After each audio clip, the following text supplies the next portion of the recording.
Ini belum.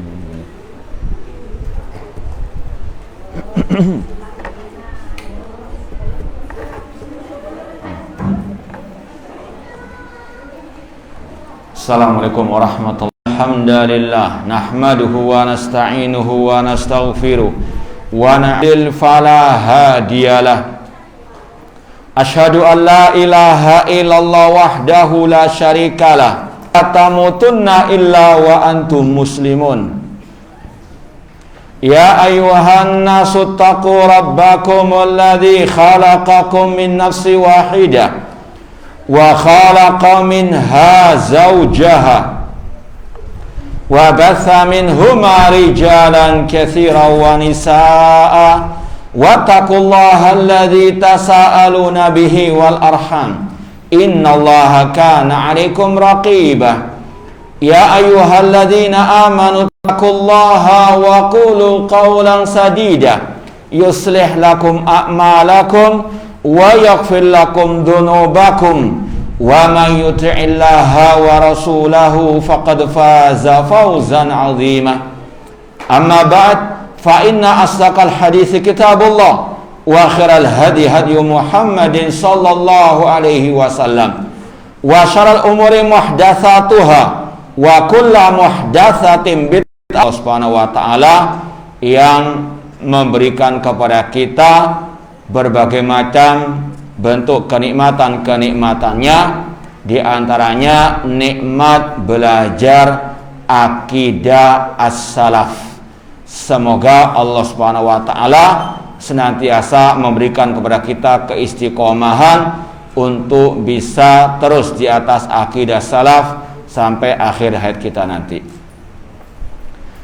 Insyaallah pada pertemuan sesi yang ke-6 ini kita akan tuntaskan, khatamkan kajian kitab Aslus Sunnah wa I'tiqaduddin oleh Al-Imam Abu Hatim Ar-Razi dan Abu Zur'a Ar-Razi rahimahumullahu ta'ala.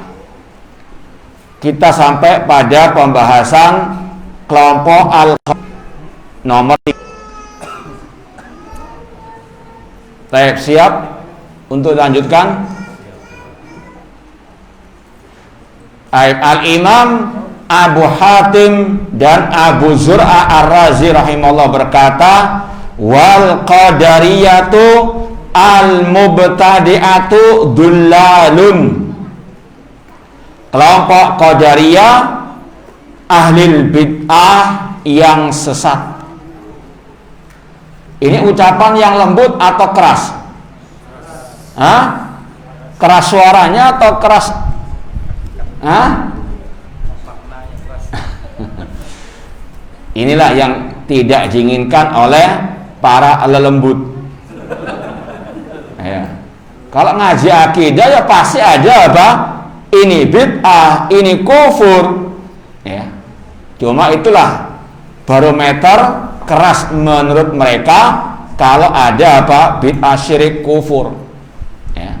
Padahal tidak ada satupun kitab akidah salaf yang lepas dari pembahasan bid'ah sesat ataupun kufur tersebut. Bantahan kepada kelompok-kelompok sesat. Ya. Kata Imam Abu Hatim dan Abu Zur'a Razian, kelompok qadariyah itu ahlil bid'ah sesat. Ya. Harus kita yakini yang menyelisihi akidah salaf pasti sesat. Yang menyelisihi prinsip ahlus sunnah pasti ahlul bid'ah. Ini sudah kaidah yang sudah paten dalam diri ahlus sunnah wal jamaah dalam kitab-kitab akidah, seperti yang sudah kita sampaikan dari ucapan Imam Ahmad tadi. Yang menyelisihi, yang tidak mengikuti satu saja dari prinsip ahlus sunnah, maka dia sesat. Di antaranya di sini kelompok Al-Qadariyah. Kelompok Qadariyah ini muncul pertama kali di zaman Abdullah bin Umar radhiyallahu anhuma, seperti yang sudah kita sampaikan pada pembahasan iman kepada takdir pada hadis pertama Sahih Muslim. munculnya dari arah Basrah, dipelopori oleh Ma'bad al-Juhani yang meyakini Allah tidak mengetahui sesuatu sampai terjadinya sesuatu itu, alias mereka menuduh Allah jahil. Naudzubillah min dzalik. Maka Abdullah bin Umar menvonis mereka dengan apa? Masih ingat enggak?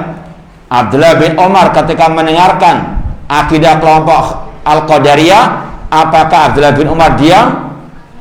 Apakah mengatakan, "Oh, enggak apa-apa"? Atau mengatakan perselisihan umatku rahmat?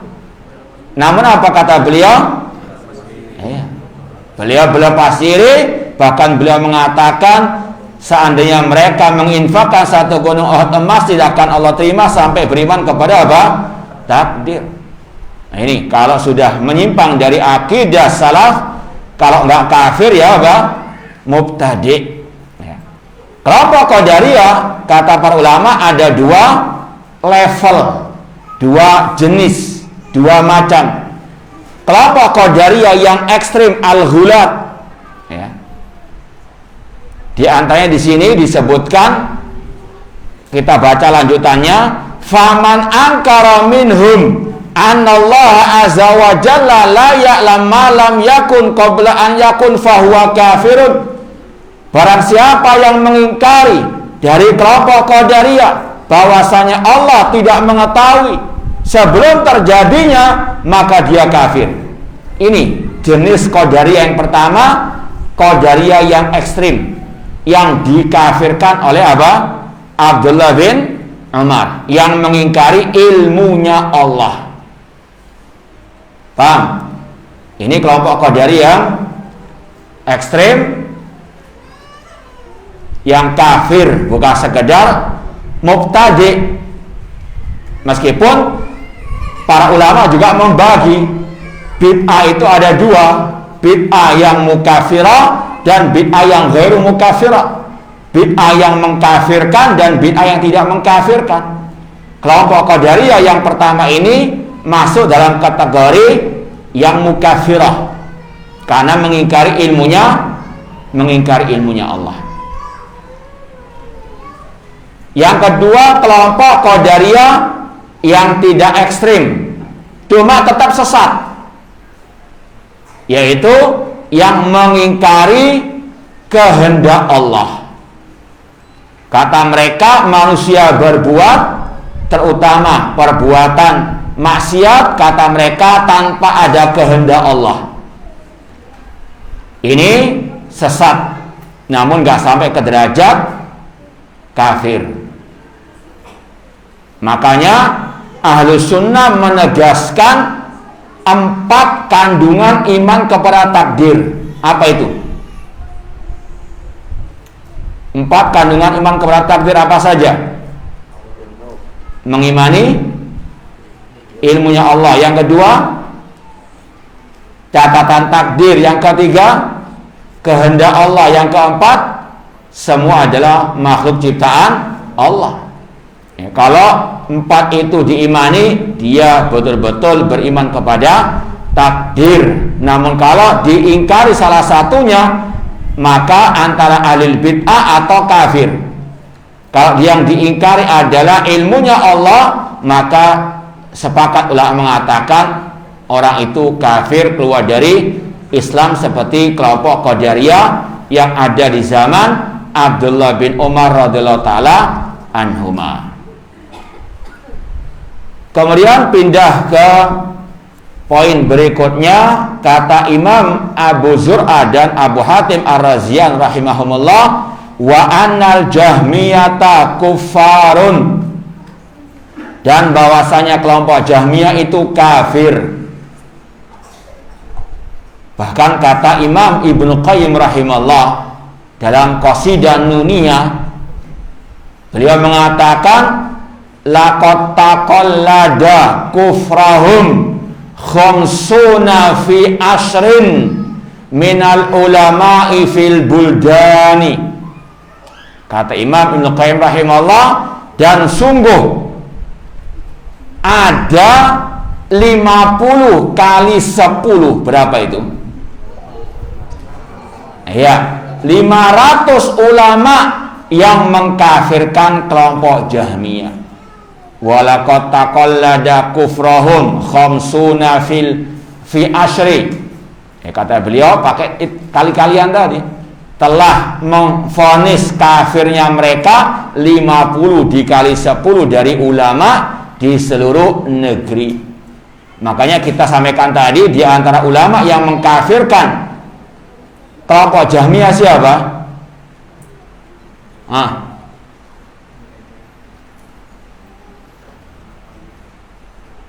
Yang kita sebut tadi pagi.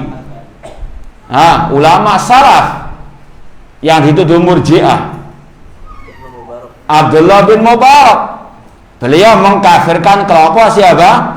Al-Jahmiyah. Demikian pula Imam Bukhari. Imam Bukhari mengatakan, la ubali sallaitu khalfal yahudi awin nasrani am sallaitu khalfal jahmi awir rafidi. Aku tidak membedakan apakah aku salat di belakang Yahudi atau Nasrani, atau di belakang pengikut Jahmiyah atau pengikut Syiah Rafidah. Artinya Imam Bukhari mengkafirkan semua kelompok-kelompok tersebut. Ini salaf mencontohkan kita dalam masalah takfir. Jadi kita ketika mengkafirkan Syiah Rafidah, mengkafirkan misalnya Jahmiyah, ini kita hanya meneruskan tongkat estafet para ulama salaf tersebut. Kalau kita dituduh takfiri, maka konsekuensinya juga apa? Ulama salaf dituduh takfiri.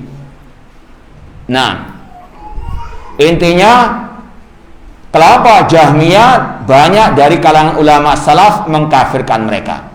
Kalau antum baca kitab Syarh Usul I'tiqad Ahlussunnah Imam Lalikai, disebutkan nama ulama tersebut. Ya. Dan kelompok Jahmiyah, kalau kita bahas silsilah tokoh mereka, Jahmiyah dinisbatkan kepada nama tokohnya yang bernama Jaham bin Safwan. Jadi kalau kita belajar kelompok-kelompok sesat, penamaan mereka itu terkadang dinisbatkan kepada keyakinan. Seperti kelompok Qadariyah. Kenapa dinamakan Qadariyah? Karena mereka menafikan takdir Allah. Kenapa dinamakan Murji'ah? Karena mereka mengeluarkan amal dari ahli iman.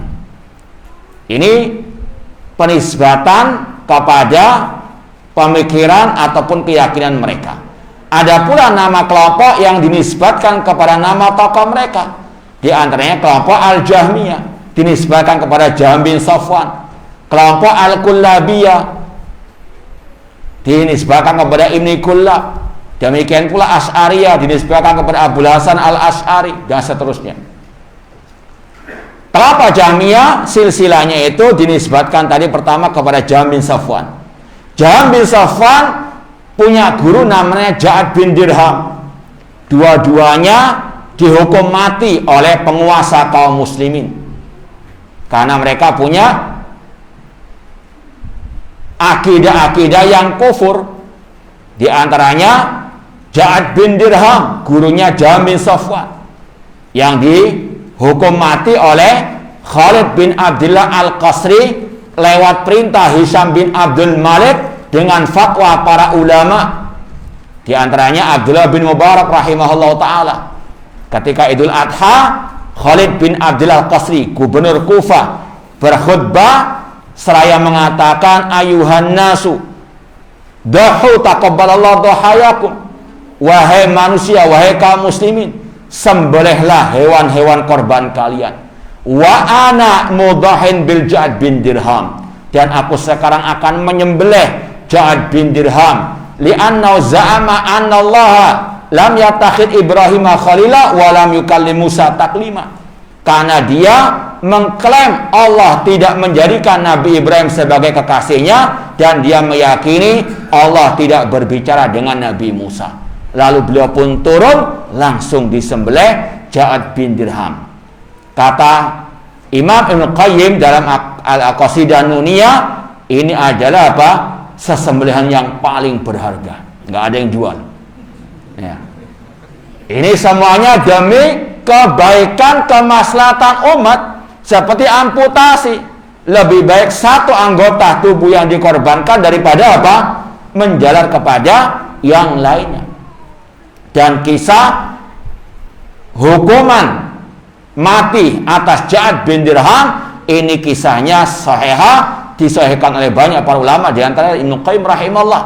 Ya, kalaupun ada yang melemahkan, ini adalah pendapat yang tidak benar. Ya, dan ada buku yang khusus masalah ini, judulnya Maqalatut Ta'til wal Ja'ad bin Dirham oleh Syekh Khalifah At-Tamimi, salah satu dosen di Universitas Islam Madinah. Ya, dan itu ada bantahan terhadap yang melemahkan kisah tersebut. Jahmiyah kalau silsilahnya dari Jaham bin Safwan, kemudian berguru kepada Ja'ad bin Dirham. Ja'ad bin Dirham punya guru namanya Aban bin Sam'an. Aban bin Sam'an. Aban bin Sam'an punya guru namanya Talut. Talut punya guru namanya Labid bin Al-Aqsam Al-Yahudi yang menyihir Rasulullah SAW, dan kisahnya adalah dalam Sahih Bukhari. Intinya silsilah kelompok Jahmiyah kembali kepada orang Yahudi. Makanya banyak kemiripan antara akidah Yahudi dengan akidahnya kelompok Al-Jahmiyah. Apa saja akidah kufur, akidah sesat kelompok Jahmiyah sudah kita sampaikan, di antaranya mengatakan iman hanyalah mengenal Allah. Al-iman wal ma'rifah. Yang kedua, kelompok Jahmiyah mengingkari semua nama dan sifat Allah. Mereka mengatakan Allah tidak punya nama, tidak punya sifat. Yang ketiga, mereka mengatakan Al-Quran makhluk. Insya Allah akan ada perincian setelah ini. Mereka mengatakan bahwasanya Allah yang memaksa manusia berbuat, alias kelompok Jabariyah dalam masalah takdir.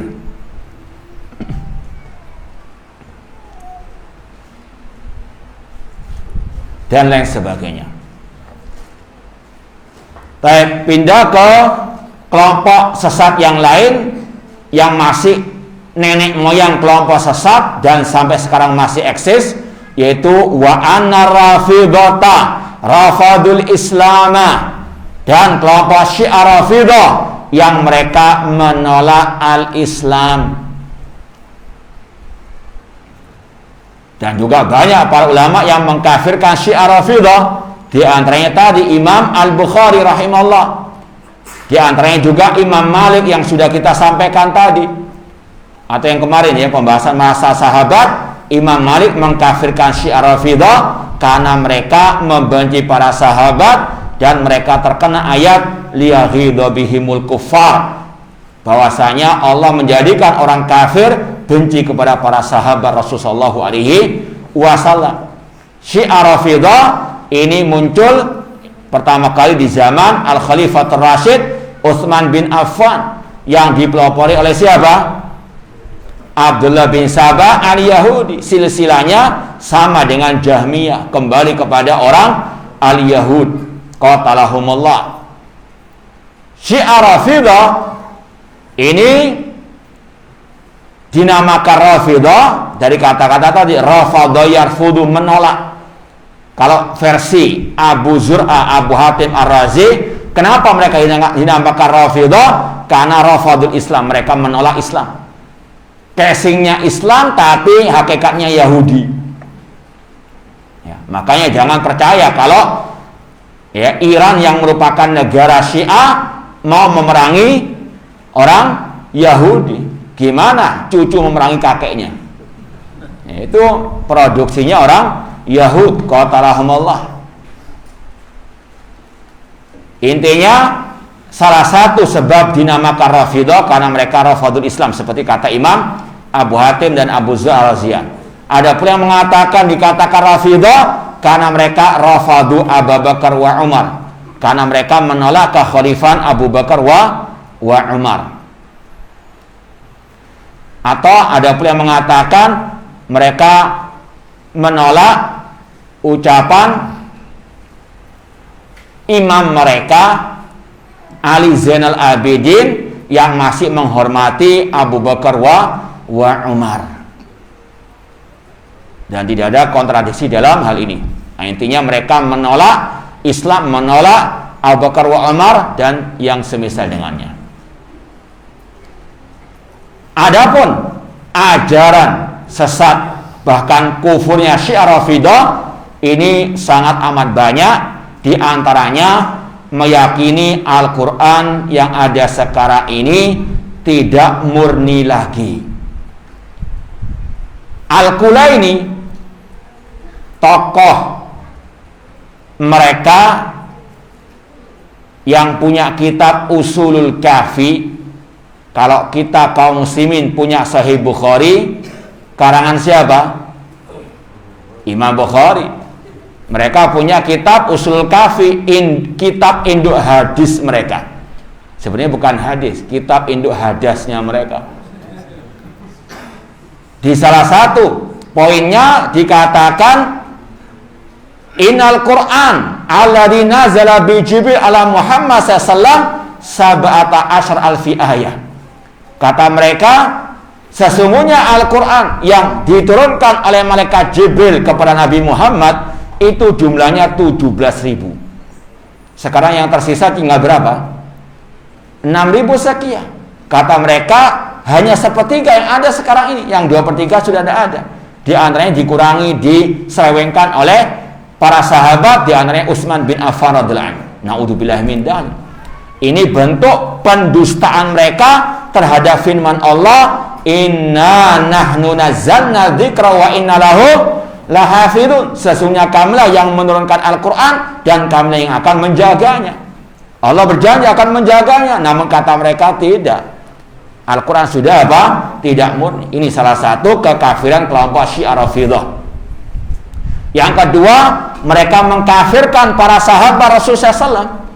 Dan itu juga masih ada dalam kitab hadasnya mereka, yaitu apa? Usulul Kafi. Dikatakan di situ, kanan nasu ahla ridda ba'da wafati Rasulullah ila thalatha. Manusia murtad sepeninggal Rasul kecuali 3 saja.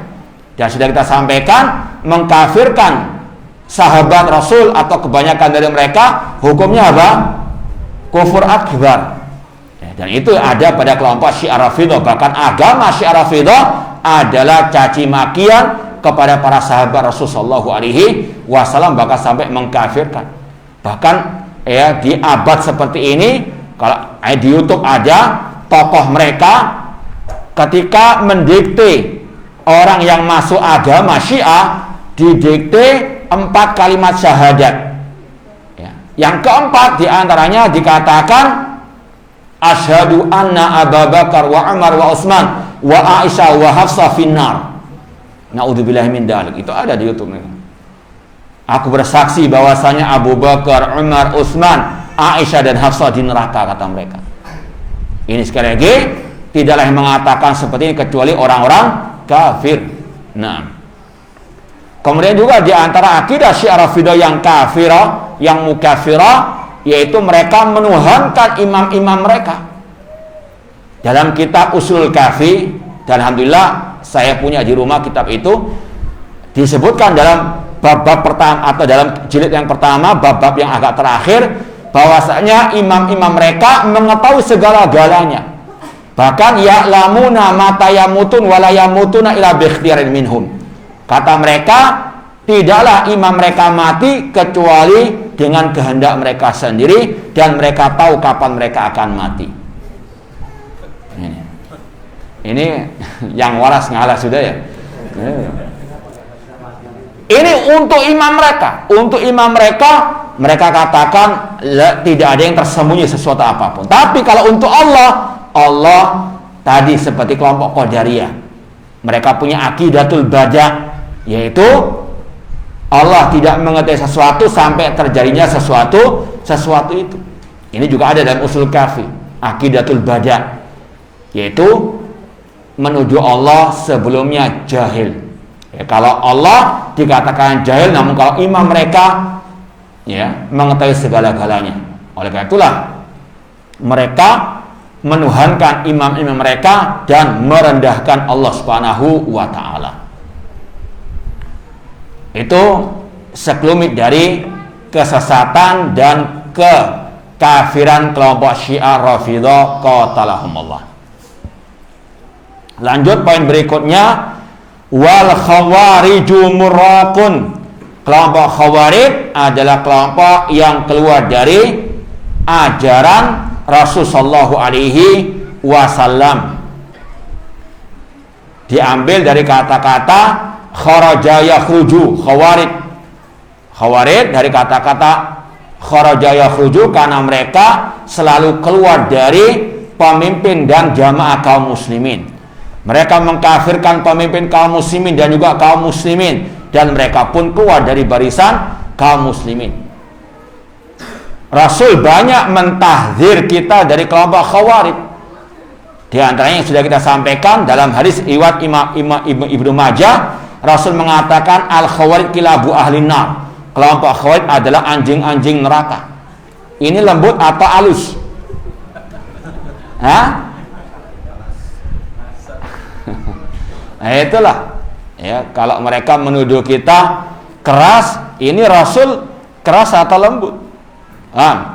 Ya, keras saja masih banyak yang tidur. Nah, intinya sekali lagi itulah mereka. Kalau nggak cocok dengan hawa nafsu mereka dikatakan apa? Keras. Nah, yang keras itu hati mereka sebetulnya, nggak mau menerima apa? Kebenaran. Wal khawarij muraqun.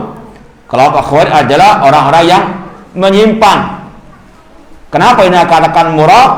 Sebagaimana kata Rasul dalam Sahih Bukhari, sayakhruju qaumun fi akhir zaman hudatsaul asnan sufahaul ahlam.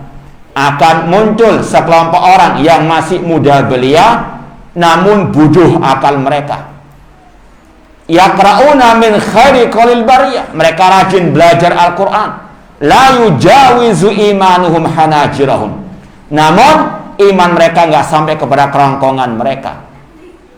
Ini kata Rasul SAW, yamrukuna minad-din kama yamruku sahmu minar ramiyah. Mereka keluar dari Islam sebagaimana keluarnya anak panah dari sasarannya. Dari hadis ini sebagian ulama ada yang mengkafirkan kelompok khawarij. Tapi yang benar tidak. Arti keluar dari sasarannya itu mereka sudah masuk Islam cuma ekstrim.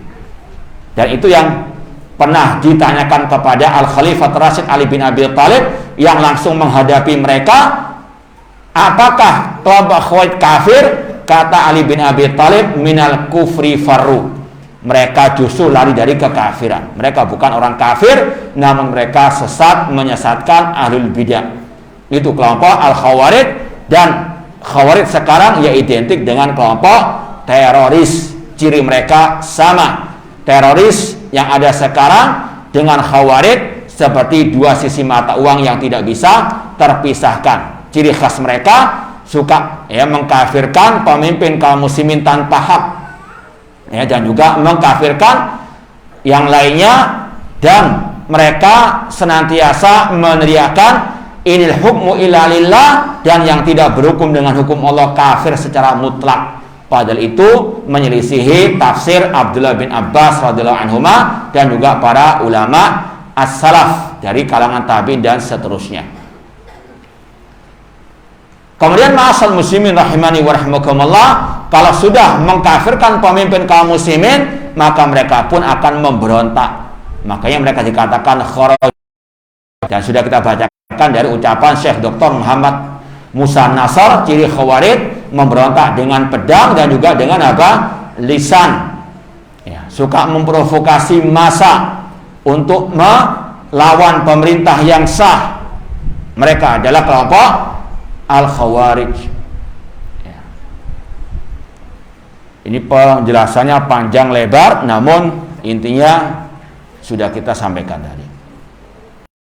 Kata Al-Imam Abu Hatim Ar-Razi dan Abu Zur Ar-Razian rahimahumullah, wa man za'ama annal Qur'ana makhlukun fahuwa kafirun billahil azim kufran yang kulu anil millah. Barang siapa meyakini bahwasanya Al-Quran adalah makhluk, maka dia kafir kepada Allah yang Maha Agung, kekafiran yang mengeluarkan dari Islam. Wa man syakka fi kufrihi mimman yafham fahuwa kafirun. Barang siapa yang ragu akan kekafirannya dari orang-orang yang paham pembahasan ini, maka dia yang kafir. Artinya, kalau orang itu sudah jelas-jelas kafir, namun nggak mau mengkafirkannya, maka dia yang apa? Kafir. Makanya kalau antum belajar 10 pembatal keislaman, di antaranya malam yukafir al musyrikin, aw syakka fi kufrihim, aw sahaha madzhabahum, fahuwa kafirun, atau faqad kafara. Barang siapa yang tidak mengkafirkan orang musyrikin, atau ragu akan kekafiran mereka, atau membenarkan ajaran syirik mereka, maka dialah yang apa? Kafir. Nah, intinya di sini kelompok Jahmiyah di antara akidah kufur mereka mengatakan Al-Quran makhluk. Lalu ada lagi kelompok Jahmiyah yang lain, kata Syekh atau Imam Abu Zur'ah dan Abu Hatim Ar-Razian rahimahumullah, wa man syakka fi kalamillah azza wa jalla fa waqafa syakkan fi yaqul la adri makhlukun aw ghairu makhluk fa huwa jahmiyun. Barang siapa yang ragu tentang kalamullah, dia berhenti dan ragu, dia mengatakan aku tidak tahu apakah kalamullah makhluk atau bukan makhluk, maka dia pengikut kelompok Jahmiyah. Nanti akan disampaikan, ini salah satu permainan liciknya kelompok Jahmiyah atau ahlul bidah untuk mengelabui orang awam. Mereka kadang tidak terang-terangan mengatakan Al-Quran makhluk. Mereka mengatakan ya Al-Quran kalamullah, cuma ya ana nggak tahu apakah kalamullah itu makhluk atau bukan makhluk. Atau kalau istilah kelompok Syiah taqiyah, ya, ingin cari apa? Aman. Padahal dalam hatinya apa? Al-Quran makhluk. Makanya Imam Ahmad mengatakan kelompok Jahmiyah itu ada 3 levelnya, 3 macamnya. Yaitu tadi, yang pertama mengatakan Al-Quran makhluk. Ini yang gentle, ya. Yang kedua, yang ragu, mengatakan Al-Quran kalamullah, tapi saya nggak tahu apakah Al-Quran itu makhluk atau bukan makhluk. Paham ya? Padahal hatinya mengatakan Al-Quran apa? Makhluk. Itu diketahui lewat qarinah istilahnya, ya, pendukung-pendukungnya. Kemudian makanya Imam Abu Hatim dan Abu Zur'ah Razi mengatakan tetap dia pengikut kelompok Jahmiyah. Karena apa tadi? Dia mengatakan seperti itu untuk mengelabui orang awam, biar tidak diketahui langsung kesesatannya, kekafirannya. Yang ketiga, wa man waqafa fil Qur'ani jahilan ulima wa buddi'a wa lam yukaffar. Barang siapa yang istilahnya diam, tidak mau komen apa-apa tentang Al-Quran, namun dalam keadaan jahil, maka dia dibid'ahkan, tidak dikafirkan. Kalau dia apa? Jahil. Makanya kata Syekh Abdul Aziz Ar-Rayyis hafizahullah ta'ala, bahwasanya membid'ahkan seseorang yang jelas-jelas sesat akidahnya itu boleh meskipun tanpa ditegakkan apa? Al-hujjah. Seperti di sini kata Imam Abu Zur'ah Ar-Razi rahimahullah ta'ala, kalau orang itu menyimpang dalam pembahasan Al-Quran, dia dalam keadaan jahil, dibid'ahkan. Paham? Makanya tidak perlu iqamatul hujjah dalam membid'ahkan orang yang jelas-jelas sesat akidahnya, ya. Ini kaidah secara umum demikian. Makanya dahulu ada seseorang yang dinamakan Hasan bin Saleh, atau namanya Hasan bin Saleh. Ini di zamannya Sufyan Ats-Tsauri. masih abad-abad keemasan, ya. Sebelum Imam Abu Hatim dan Abu Zur Ar-Razi, ada seseorang yang kata Imam Dhahabi, dia sebetulnya seorang alim, namanya Hasan bin Saleh, tapi karena dia punya bid'ah, yaitu menyimpang dalam masalah akidah tentang pemimpin kaum muslimin, dia meyakini pemimpin yang dolen itu boleh dikudeta. Pemimpin yang dolen tidak boleh kita salat di belakangnya. Itu pendapat seorang yang bernama Hasan bin Saleh. Maka ulama salaf yang hidup pada waktu itu langsung membid'ahkannya tanpa ditegakkan hujah terlebih dahulu. Di antaranya Sufyan Ats-Tsauri, ya. Bahkan Sufyan Ats-Tsauri pernah satu saat sholat di suatu masjid, melihat Hasan bin Saleh sedang sujud. Kata beliau, a'udzu min khusyu'il munafikin. Aku berlindung kepada Allah dari kekhusyuan orang munafikin. Beliau ambil sandal langsung meninggalkan tempat itu, nggak mau jejer dengan Hasan bin Saleh. Padahal dia nggak mengkudeta dengan pedang, nggak menumpahkan darah, cuma punya fatwa, punya pemikiran yang bid'ah tadi. Ada lagi ulama yang lain, kalau nggak salah namanya Zaidah. Beliau masuk ke masjid untuk mentahdzir Hasan bin Saleh. Hati-hati dengan Hasan bin Saleh. Ini sekali lagi kaidah para ulama, kalau orang itu sudah menyimpang dalam masalah usul akidah, maka dibid'ahkan meskipun dia jahil. Paham? Ya, tetap dinasihati, namun tetap dia dikatakan mubtadi tanpa harus ditegakkan hujjah, tidak disyaratkan. Seperti kata Imam Abu Zur dan Abu Hatim Ar-Razian, wa man waqafa fil Quran jahil ulim wa buddi'ah, namun tidak boleh dikafirkan. Ma'asal muslimin ikhwani fillah wa akhwati rahimani wa rahmakumullah.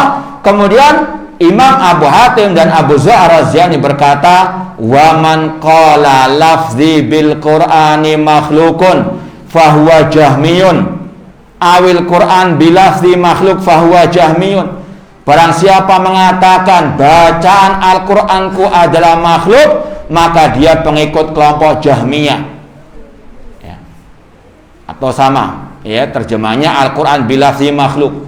Barang siapa mengatakan bacaan Al-Qur'anku adalah makhluk, maka dia pengikut Jahmiyah.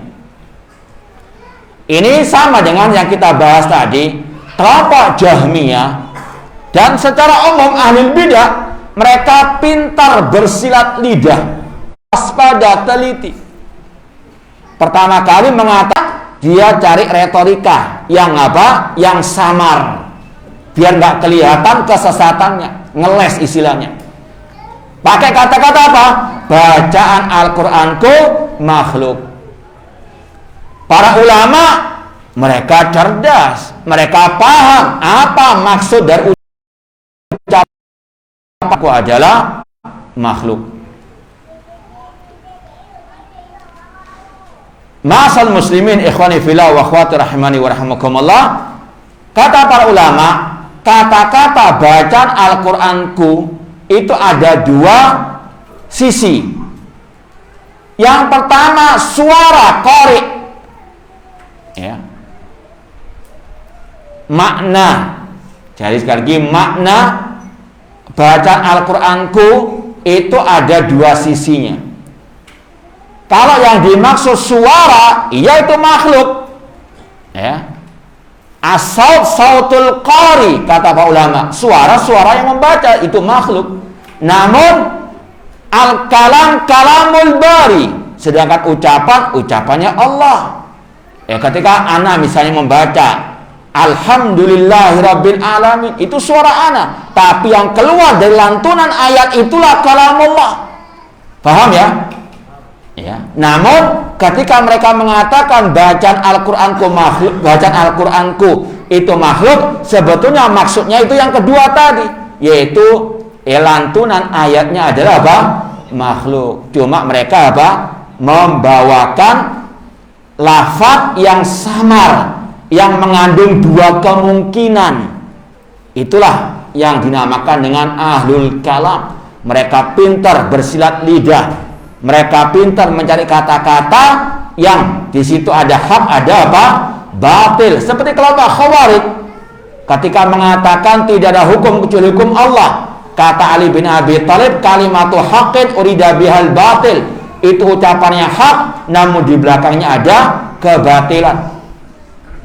Intinya, hati-hati, waspada dengan bahasa-bahasa liciknya ahli al-bidah, bahasa ngelesnya ahli bidah dan yang semisal dengan mereka. Para ulama sadar ucapan ini bacaan Al-Qur'anku makhluk, itu maksudnya sama dengan yang pertama, Al-Qur'an adalah apa? Makhluk. Maka Imam Ahmad dan yang lainnya mengatakan orang yang mengatakan bacaan Al-Qur'anku makhluk, dia pengikut kelompok Jahmiyah. Paham? Maka Ahlussunnah dengan tegas dan jelas mengatakan Al-Qur'an kalamullah dan kalamullah bukan makhluk. Barang siapa mengatakan Al-Qur'an makhluk, maka dia kafir. Paham? Ini pembahasan tentang kelompok-kelompok sesat dalam tubuh kaum muslimin. Bahkan ini nenek moyang kelompok sesat, kelompok Al-Murji'ah, kelompok Al-Qadariyah, kelompok Jahmiyah, Rafidah, dan kelompok Al-Khawarij. Sekarang kita pindah ke ucapan berikutnya. Qala Abu Muhammad sami'tu Abi Yaqul. Kalau ini khusus ucapannya Abu Hatim Ar-Razi. Ya, kalau sebelumnya kan ucapan Imam Abu Hatim dan Abu Zur'ah Ar-Razian yang menjawab pertanyaannya siapa? Putranya Abu Zur'ah atau Abu Hatim? Abu Hatim yang bernama Abdurrahman bin Abi Hatim Ar-Razi. Sekarang Abdurrahman bin Abi Hatim Ar-Razi berkata, ayahku berkata. Poin ini adalah ucapan Imam Abu Hatim Ar-Razi sendirian. Qala Abu Muhammad, yaitu Abdurrahman bin Abi Hatim Ar-Razi, wa sami'tu Abi Yaqul, aku mendengar ayahku berkata, wa alamatu ahlil bidah al-waqi'atu fi ahlil athar. Tanda ahlil bid'ah, ciri ahlil bid'ah, mencaci maki para ulama ahli sunnah wal jamaah. Contoh tadi Abdullah bin Mubarak rahimahullah dituduh murji'ah oleh siapa? Kelompok Khawarij. Itu ciri-ciri mereka sampai detik ini. Kelompok contohnya Ikhwanul Muslimin dan yang semisal mereka mencaci maki para ulama. Dikatakan ulama ahli sunnah itu hanya tahu masalah fikih haid wan nifas. Ulama ahli sunnah salafiyin itu hanya tahu masalah-masalah yang berkaitan dengan masalah tadi fikih saja. Masalah jihad mereka nggak tahu fikul waqi, nggak tahu apa fakta di lapangan. Caci maki luar biasa. Bahkan Syekh Al-Albani dituduh antek-anteknya Yahudi. Seperti yang tadi kita sampaikan juga, beliau dituduh murji'ah. Maka ini ciri ahli bidah. Kalau sudah mencaci maki ulama ahli sunnah seperti Syekh Abdullah bin Bas, Syekh Al-Albani, Syekh Muhammad bin Sa'im rahimahullah, ketahuilah mereka adalah ahli bidah. Ini sepanjang masa ciri mereka sama, mencaci maki warasatul anbiya. Mencaci maki para ulama ahli sunnah yang merupakan warasatu al-anbiya. Wa alamatu zanadiqati tasmiyatuhum ahla sunnah hasyawiyah. Dan ciri mereka kelompok zindik. Zindik itu sinonim dengan munafik sebetulnya. Atau ciri ahli bid'ah juga menamai ahlu sunnah dengan hasyawiyah. Hasyawiyah itu artinya orang yang rendahan.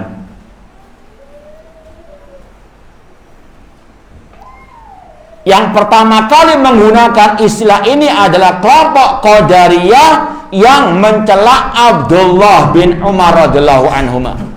Kata para ulama, kelompok Qadariyah yang muncul di zaman Abdullah bin Umar mereka mengatakan Abdullah bin Umar ini pengikut Hasyawiyah, yaitu orang-orang yang rendahan karena hanya mengikuti qala Rasul, ya, qala Allah qala Rasul. Kata mereka ini ya nggak maju-maju, ya. Namun kalau berkata Aristoteles, wah luar biasa, bangganya kayak apa, penghuni surga sudah, pahlawan Islam. Berkata ya Aristo, berkata ya Aristoteles, toples dan seterusnya, ya, itu baru apa, wah maju, ini Islam maju. Dengan adapun qala Rasulullah, qala Abdullah bin Umar, qala Ibnu Khattab, ini sudah ketinggalan zaman. Naudzubillah min dzalik. Ini yang dimaksud oleh Imam Abu Hatim Ar-Razi, ciri mereka menamai ahlu sunnah dengan hasyawiyah, orang-orang yang rendahan. Apa maksud mereka? Yuriduna ibtalal athar. Tujuan mereka, maksud mereka untuk menolak al-athar, hadis Rasulullah SAW. Seperti yang kita sampaikan tadi, ya, seperti kelompok harokah sekarang, mereka yang dipelajari, yang diajarkan fikih waqi', ya, berita Amerika demikian, Israel demikian, dan seterusnya, ya. Dan menuduh ulama nggak tahu fikih apa waqi', padahal mereka yang nggak tahu fikih waqi', fakta yang di lapangan. Buktinya apa? Mereka mempercayai koran, mereka mempercayai ucapan pakar-pakar politik, padahal apa? Banyak yang hoax, betul nggak? Mereka yang nggak tahu fikih waqi', ulama nggak mau ikut-ikutan apa berita-berita tersebut. Ya ayyuhalladzina amanu in ja'akum fasiqun binaba'in fatabayyanu. Wahai orang beriman, kalau datang kepada kalian berita dari orang fasik, cross-checknya. Kalau mereka enggak, kalau sudah berita pakar ya ataupun ya orang-orang yang kafir, mereka apa? Wah, ini kayak wahyu ilahi. Di kajian, di pengajian, diteliti kayak apa? Saya Bukhari, saya Muslim, malas sudah. Ya. Paham? Maka antum jangan mengikuti mereka. Diajari akidah yang benar, ngantuk-ngantuan. Tapi kalau diajari apa? Politik, diajari fikih waqi', melek, naudzubillah min dzalik. Sebaliknya, ya, Ahlus Sunnah berpegang teguh dengan qala Allah wa qala Rasul, mempelajari qala Allah wa qala Rasul sallallahu alaihi wasallam. Ya, bahkan ada dulu, ini fakta yang ada, ya. Ini yang merupakan salah satu bukti bahwasanya ada krisis akidah manhaj dalam diri orang-orang yang mengaku dai Ahlus Sunnah. Ini saya saksikan sendiri, kita dengar dengan kedua telinga sendiri. Ada satu ya ustadz, ya, dosen, dia apa? Usul, seandainya di universitas atau di kampus itu setiap pagi alangkah baiknya disediakan koran agar mahasiswa yang ya syar'i disuruh apa? Baca koran umum tiap pagi. Dia usul agar kantor itu menyediakan apa? Koran. Ini fikih apa? Ini dai yang mengaku sunnah loh. Usulannya apa? Ya, koran. Paham enggak? Naudzubillah min dzalik. Ini sekali lagi ngakunya Ahlus Sunnah Salafi, casingnya Salafi, namun manhajnya manhaj Haroki. Ini berbahaya, hati-hati. Maka harus betul-betul kita waspada, hati-hati. Poin berikutnya, wa alamatul jahmiyati tasmiyatuhum ahla sunnah musyabbihatan. Ciri kelompok Jahmiyah yaitu menamai ahlu sunnah dengan musyabbiha, menyerupakan Allah dengan makhluk. Ini hanya karena ahlu sunnah menetapkan sifat Allah, mereka namakan musyabbiha. Ketika ahlu sunnah mengatakan Allah punya sifat wajah, sifat tangan, sifat istiwa, kata mereka, oh kalian musyabbiha, menyerupakan Allah dengan makhluk. Maka dijawab oleh Ahlussunnah wal Jamaah bahwasanya persamaan dalam kata tidak mengharuskan apa? Persamaan dalam hakikatnya. Sekedar menetapkan bukan tasbih. Ya, seperti kita ketika mengatakan gajah punya wajah, apakah melazimkan menyamakan dengan wajah manusia? Tidak. Ya. Makanya Naim bin Hammad rahimahullah, gurunya Imam Bukhari, pernah mengatakan, walaisa fima wasafallahu bihi nafsahu tasbihun, sekedar mensifati Allah, menetapkan sifat Allah, itu bukan berarti tasbih.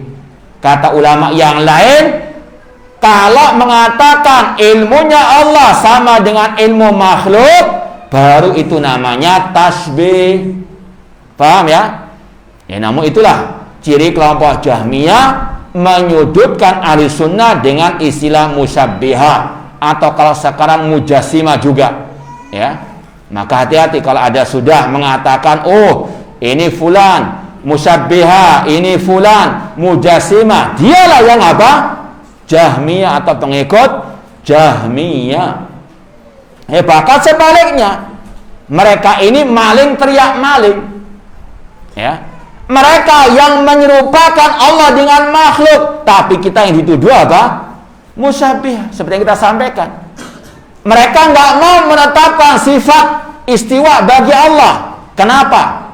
Karena kata mereka, kalau ditetapkan Allah itu tinggi di atas arsy, maka berarti arsy-nya Allah lebih besar daripada ini. Sudah muncul apa? At-tasbih. Bahkan lebih parah dari itu. Salah satu ustadz mereka mengatakan, kalau dikatakan Allah punya wajah, nanti seperti apa itu kata mereka? Katanya, Angry Birds. Naudzubillah min dzalik, yang musyabbihah dia. Namun kita yang dituduh apa? Musyabbihah. Ini luar biasa parahnya. Maling teriak maling. Itulah ahlul bidah. Menuduh kita nggak berakhlak, padahal mereka lah yang nggak berakhlakul karimah. Menuduh kita keras, padahal mereka yang lebih apa? Kejam lagi. Maka sekali lagi, ini yang harus kita pahami. Kelompok Jahmiyah cirinya, kata Imam Abu Hatim dan Abu Zar Razian, menamai Ahlus Sunnah dengan musyabbihah. Padahal musyabbihah itu yang menyamakan sifat Allah dengan sifat makhluk, dengan mengatakan wajah Allah sama dengan wajah makhluk, baru itu musyabbihah. Dan hukum tasbih kufur akbar. Ahlus Sunnah tidak mentasbih sama sekali. Ahlus Sunnah hanya menetapkan Allah punya sifat ini, sifat itu sesuai dengan qala Allah wa qala Rasul, tapi tidak mengatakan sama dengan makhluk. Dan di antara yang dituduh musyabbihah, di antaranya Syekhul Islam Ibnu Taimiyah rahimahullah, bahkan mengarang atau mereka mengarang kisah dusta mereka yang dipelopori oleh Ibnu Battuta, seorang pengembara. Dia mengklaim dengan kedustaannya pernah melihat, menyaksikan Syekhul Islam turun dari mimbar Jumat seraya mengatakan Allah turun dari langit seperti turunnya aku dari mimbar. Padahal ini adalah cerita dusta. Itulah ahli bidah, kadzabun, para pendusta. Kata para ulama, yang pertama, kitab-kitab Syekhul Islam Ibnu Taimiyah tentang tauhid asma wa sifat, mulai akidah wasitiyah, tadmuriyah, al-hamawiyah, tidak ada kata-kata penyerupaan terhadap makhluk. Bahkan dengan jelas di awal kitab akidah wasitiyah, beliau menolak at-tamtsil, penyerupaan terhadap makhluk. Dari sisi apa? Bukti. Kitab-kitab beliau tidak ada beliau mengatakan seperti yang dituduhkan tadi. Yang kedua, dari segi sejarah, tidak pernah Syekhul Islam Taimiyah rahimahullah khutbah Jumat di masjid yang diklaim tersebut, yaitu di Masjid Jami' Damaskus. Kemudian dari sejarah tanggalnya, seperti yang diklaim oleh Ibnu Battuta, itu tanggal yang Syekhul Islam dimasukkan ke dalam penjara karena tuduhan-tuduhan dusta yang dilontarkan oleh al-bid'ah, dan mereka menghasut penguasa. Itu kata ulama juga termasuk ciri al-bid'ah, menghasut para penguasa untuk menolak dakwah yang hak, dakwah akidah yang sahih. Ya, minimal penguasa masjid lah. Ya, jangan ngundang fulan, ya. Awas kalau ngundang fulan kita mogok nggak mau ngajar. Nah itu ciri-ciri mereka. Ya, karena apa? Kalah hujah, bangkrut hujah, nggak bisa apa? Berhujah pakai apa? Menghasut penguasa. Kalau Syekhul Islam yang dihasut penguasa, khalifah dan sebagainya. Namun ada juga yang menghasut ya ke penguasa masjid, penguasa kajian dan seterusnya. Nah, wa makaru wa makarallah wallahu khairul makirin. Kemudian kata para ulama, dari segi sejarah tanggal tadi Syekhul Islam sudah dipenjara sampai meninggal dunia. Intinya sekali lagi, ahlul bidah untuk menyudutkan dakwah ahli sunnah memakai berbagai macam cara. Mereka nggak tahu halal wal haram. Yang penting memuaskan hawa nafsu mereka meskipun dengan tadi kedustaan demi kedustaan. Poin berikutnya, wa alamatul murji'ati atafan wa alamatul qadariyati tasmiyatuhum ahlal athar mujbirah. Tanda kelompok qadariyah, mereka menamai ahli sunnah dengan ahlul jabar atau jabariyah. Sudah kita sampaikan, ada dua kelompok sesat dalam masalah takdir, kelompok qadariyah dan kelompok jabariyah. Kelompok qadariyah menafikan kehendak Allah. Mereka mengatakan manusia berbuat tanpa kehendak Allah. Lawannya kelompok jabariyah mengatakan Allah yang memaksa manusia berbuat. Manusia tidak punya kehendak. Ahlus sunnah pertengahan mengatakan apa? Apa akidah Ahlus sunnah tentang masalah ini? Manusia punya kehendak, namun di bawah kehendak Allah. Karena itu gak sesuai dengan akidah qadariyah, dituduh Ahlus sunnah jabariyah.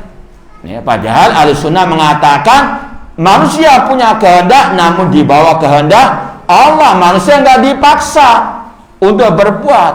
Ya, seperti antum sekarang ini dari rumah ke sini dengan kehendak, niat, atau istilah orang Jawa ujuk-ujuk sampai di sini, tiba-tiba melek, kok sampai di sini?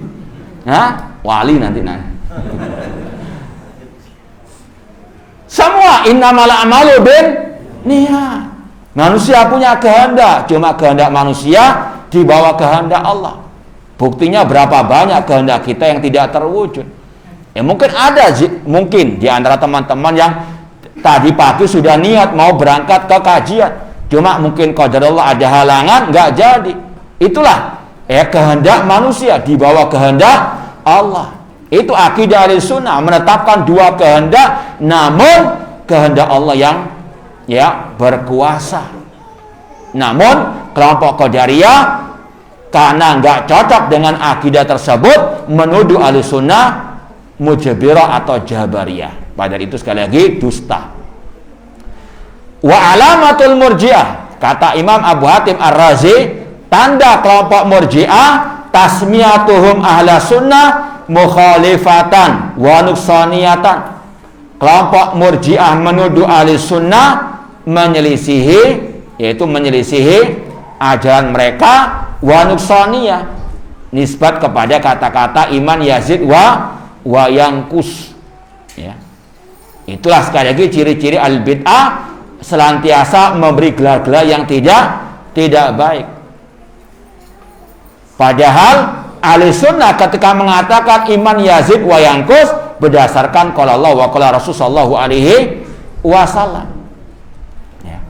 Demikian pula wa alamatur rafidah, tanda kelompok Syiah Rafidah tasmiyatum ahla sunnah nasibah, menamai ahli sunnah dengan kelompok nasibah. Nasibah itu nama lain kelompok khawarij. Ya. Karena gak cocok dengan akidah kelompok Syiah Rafidah, ahli sunnah dinamakan khawarij. Karena khawarij itu kalau dahulu mereka membenci ahlul bait, diantaranya Ali bin Abi Thalib. Padahal kita ahli sunnah sangat cinta ahlul bait, tapi gak berlebih-lebihan sebagaimana kelompok Syiah Rafidah. Namun ketika kita nggak mau menuhankan imam-imam mereka, kita dinamakan kelompok khawarij. Ya, sama dengan ahli bid'ah sekarang, menuduh kita khawarij, padahal kita alhamdulillah termasuk yang terdepan dalam membantah kelompok al-khawarij, kelompok teroris. Ya, namun inilah ciri ahli bid'ah, mereka suka menggelari ahli sunnah dengan gelar-gelar yang jelek, ya, atau gelar-gelar yang mereka maksudkan untuk menjauhkan umat dari dakwah tauhid, dakwah sunnah Rasulullah sallallahu alaihi wasallam. Ya. Wala yalhaqu ahla sunnah illa ismun wahidun, kata Imam Abu Hatim Ar-Razi, dan tidaklah yang melekat pada ahli sunnah kecuali satu nama saja, yaitu ahli sunnah, hanya mengikuti sunnah Rasul, hanya mengikuti akidah salaf ashabil hadis. Ya, namun sunatullah, kalau Rasul saja yang sempurna akhlaknya dituduh syairun majnun, penyair yang gila, apalagi kita. Antum masih belum pernah dituduh gila kan? Masih bersyukur. Ya, hanya dituduh Wahabi, padahal Wahabi itu nama apa? Wahab, nama Allah, nisbah yang mulia sebetulnya. Ya, mereka hanya asbun saja sebetulnya. Nggak mikir bahwasanya Wahabi itu sebetulnya kemuliaan bagi yang dinisbatkan kepadanya. Al-Wahhab nama Allah, Rabbana la tuzigh qulubana ba'da idh hadaitana wa hab lana min ladunka rahmah innaka antal Wahhab. Maka Al-Wahabi itu nisbah kepada nama Allah Al-Wahhab. Ketika antum dituduh Wahabi, jangan nangis. Ya, ini kemuliaan sebetulnya. Alhamdulillah sebagai pengikut Allah Azza wa Jalla, mengikuti ajaran Allah Subhanahu wa ta'ala. Ya. Mereka apa? Karena sangat marahnya, bencinya, nggak pikir langsung ini Wahabi. Nggak pikir Wahabi itu ya nisbat kepada nama Allah Subhanahu wa ta'ala. Ini juga mirip dengan kejadian yang kita alami. Ada orang-orang yang hasad, iri dan dengki kepada kita, kepada dakwah yang kita sampaikan. Maka orang-orang yang ikut kajian kita dinamakan Thayyibun, nisbat kepada Abdurrahman bin Thayyib. Thayyibnya itu Thayyibun, pengikutnya Thayyibun. Alhamdulillah, Thayyib artinya apa? Baik. Kalau yang ikut kajian anak dinamakan Thayyibun, berarti lawannya apa? Khabithun dalam bahasa Arab. Khabith berarti apa? Lawannya Thayyib, baik apa? Antum itulah orang-orang yang asbun, nggak mikir. Nah, intinya sekali lagi sunatullah. Ya, kalau antum berpegang teguh dengan akidah, dengan sunnah Rasul SAW, sedikit atau banyak, cepat atau lambat, pasti ada onak dan duri. Sunatullah. Ya, sekali lagi, jangankan kita, para anbiya, Allah katakan, wa kadzalika ja'alna likulli nabiyyin aduwan syayatinal insi wal jin yuhi ba'dum ila ba'din zukhrufal qawli ghurura. Demikianlah kami jadikan setiap nabi musuh-musuh dari kalangan setan, jin dan manusia, yang sebagian mereka membisikkan ucapan-ucapan yang indah untuk menipu manusia. Hati-hati. Ucapan-ucapan mereka terkadang tadi indah-indah, namun isinya apa? Kebatilan, kesesatan, penyimpangan. Makanya sudah sering kita sampaikan, jangan tertipu dengan retorika yang indah. Timbang semuanya dengan qala Allah wa qala Rasul wa qala sahabat. Timbang dengan apa? Akidah salaf. Sekarang ini muncul banyak orang-orang yang mengaku ahli sunnah, ketika memposting kadang hanya apa? Modalnya retorika yang indah. Ya, nggak taunya itu hasil apa? Rekayasa otaknya saja, padahal itu jelas menyelisihi Al-Quran dan Sunnah, menyelisihi akidah as-salaf. Maka kita harus betul-betul punya pedoman, patokan. Kebenaran ukurannya qala Allah wa qala Rasul wa qala. Takfir terhadap pemimpin kaum muslimin, banyak yang tertipu, di antaranya apa? Karena retorikanya yang indah. Ini sekali lagi, hati-hati. Ukuran kebenaran bukan retorika yang indah, bukan follower yang banyak, bukan gelar akademik, profesor, doktor, apalagi. Ya, kebenaran diukur dengan qala Allah wa qala Rasul wa qala as-sahabah.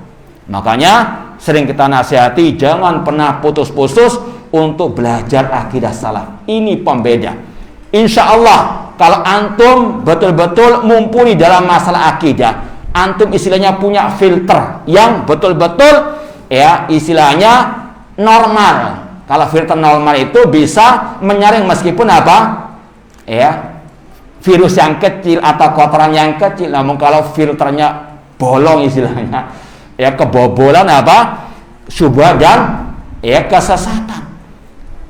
Kalau antum insya Allah mumpuni dalam masalah akidah, paham masalah akidah salaf, antum punya alarm. Ada sedikit yang menyimpang, bunyi alarm itu, hati-hati. Ya, tapi kalau nggak paham akidah, gangge saja. Oh iya benar ya, kan dia dokter, dia profesor. Oh iya kan dia lulusan Madinah, kan dia lulusan Mekah.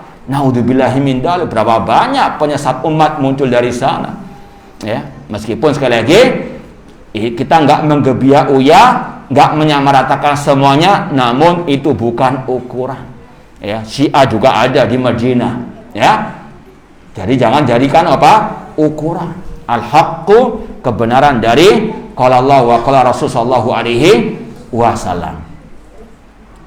Taib yang berikutnya, taib ikhwani wa akhwati rahimani wa rahimakumullah.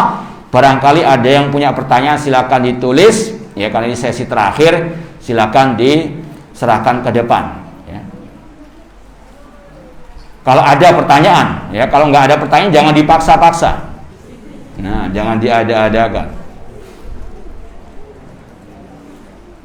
Kemudian kata beliau, wa yastahil anta jama'ahum hadhil asma, dan tidak mungkin nama-nama gelar-gelar tersebut itu berlaku pada ahli sunnah wal jamaah. Tetap ahli sunnah ya ahli sunnah. Dan yakini wal akibatul lil muttaqin, akibat yang baik bagi orang-orang yang bertakwa, yang berpegang teguh dengan kebenaran. Innal batila kana zahuqa, sesungguhnya kebatilan itu pasti akan hancur ya. Maka harus kita terus bersabar dan istiqamah. Rasulullah SAW bersabda, inna min waraikum ayyamas sabar, di belakang kalian akan ada hari-hari yang penuh dengan kesabaran ya.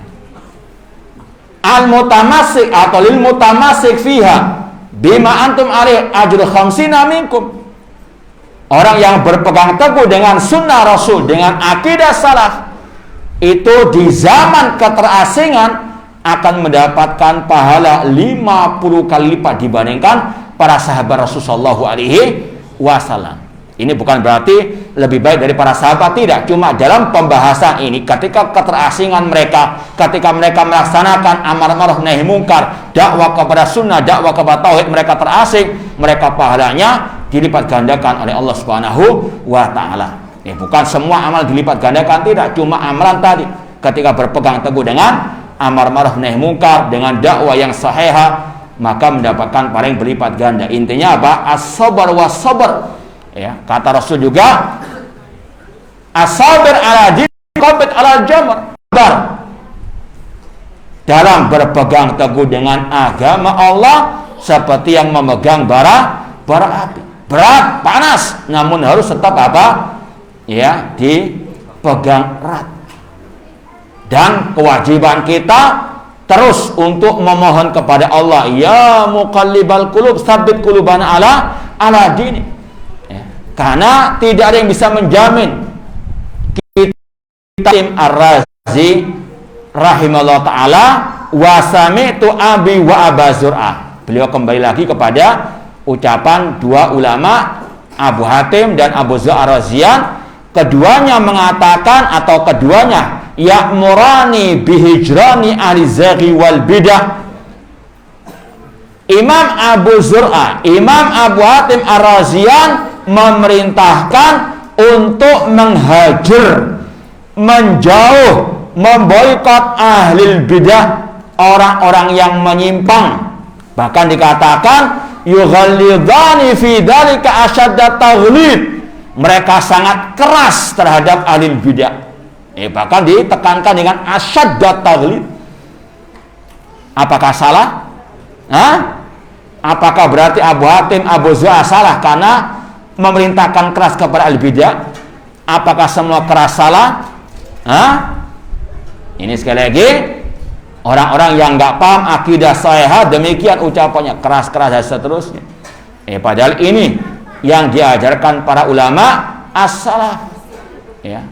Tapi kalau yang dipelajari hanya masalah tadi sakinah mawaddah warahmah, maka dengan ahlul bid'ah pun apa?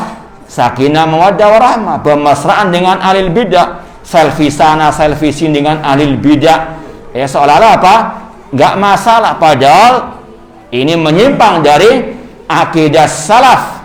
Di antaranya kata Imam Abu Zur'ah dan Abu Hatim Ar-Razian, mereka berdua memerintahkan untuk menjauh dari ahli al-bid'ah. Kata para ulama, hajar itu ringkasnya ada dua. Hajar al-wiqayah. Hajar wiqayah itu menjauh dari ahli bid'ah untuk menyelamatkan diri sendiri. Ya. Ana masih awam, ana masih kurang kuat akidahnya, maka harus selektif. Tidak boleh sembarangan membaca makalah ataupun mendengar kajian entah di dunia nyata maupun di dunia maya untuk menyelamatkan apa? Akidah. Ini namanya hajul wiqayah. Menjaga diri, menjaga jarak dari ahli bid'ah untuk diri sendiri. Yang kedua, hajrul zajr, memboikot ahli bid'ah untuk memberikan efek jera. Ini lebih dalam lagi, namun ini butuh kekuatan, kekuasaan, butuh pertimbangan maslahat dengan mafsadah. Ya. Contoh seperti kisah tadi Khalid bin Abdullah Al-Qasri sampai menghukum mati siapa? Ja'ad bin Dirham, karena dia punya kekuasaan. Ya, bukan hanya sekadar dijauhkan umat darinya, bahkan apa? Dihukum mati. Makanya Syekhul Islam Ibnu Taimiyah rahimahullah berkata, "Ad-da'i ilal bid'ah mustahiqul uqubah." Orang yang menyeru kepada kebid'ahan berat diberikan hukuman. Wataratan bil qatl, wataratan biduni dalik. Kadang hukumannya dengan dibunuh atau dengan selainnya. Kamakutilah Ja'ad bin Dirham, seperti dihukum matinya Ja'ad bin Dirham. Itu salah satu bentuk hajar jazar. Seperti kisah Umar bin Khattab ketika mendapati seseorang yang bernama Sabih bin Isrin yang suka menyebarkan syubhat, dipanggil, langsung dipukul kepalanya dengan pelepah kurma sampai bercucuran darah. Ini juga hajar. Siapa yang melakukan? Penguasa. Dan dia diperintahkan menjauh dari kaum muslimin. Ini sekali lagi hajar zajar. Ini banyak ya konsekuensinya, tapi tadi harus pertimbangan maslahat dengan mafsadah. Ya, ana sering contohkan, antum misalnya di kampung, Pak RT-nya antum ahlul bid'ah. Kalau antum ya keras-kerasan sama dia, sedangkan antum masih bujang, nggak dapat surat nikah nanti. Antum nggak punya kekuatan. Ya sudah, sekedar assalamualaikum salam, tapi tetap nggak ikut apa? Acara-acara bid'ahnya.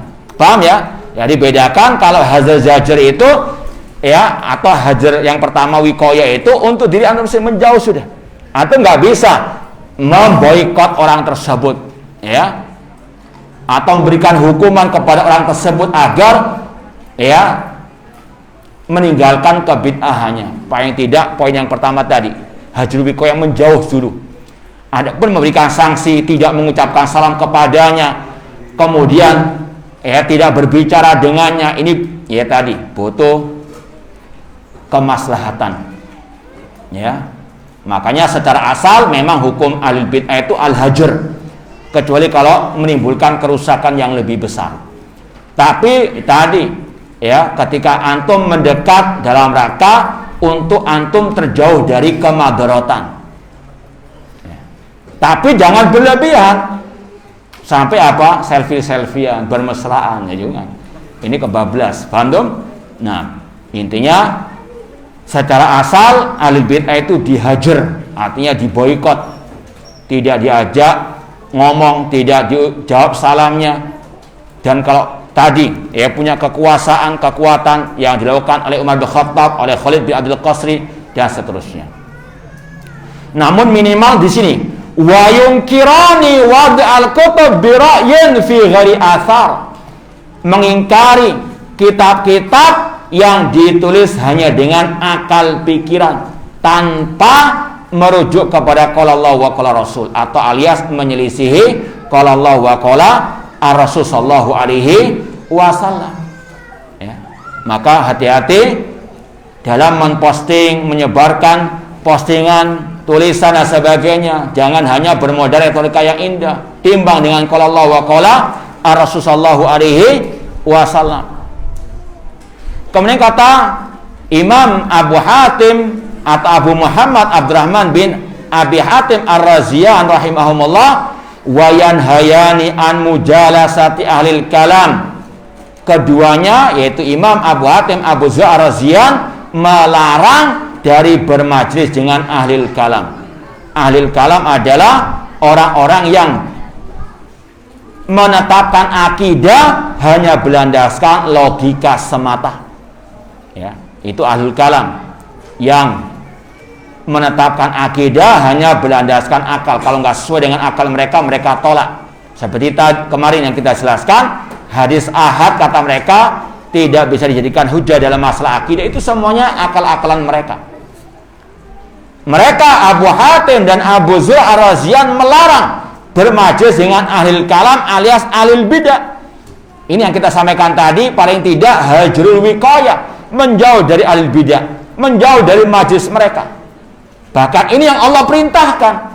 Allah berfirman, wa qad nazzala 'alaikum fil kitabi an idza sami'tum ayatillah yukfaru biha aw yustahza'u biha fala taqudu mahum.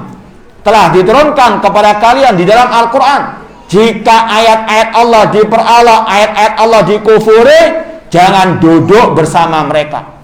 Kata para ulama tafsir, di antara yang memperalah ayat Allah ahlul bidah, karena mereka mengotak-atik ayat Al-Quran sesuai hawa nafsu mereka. Jauhi majlis mereka.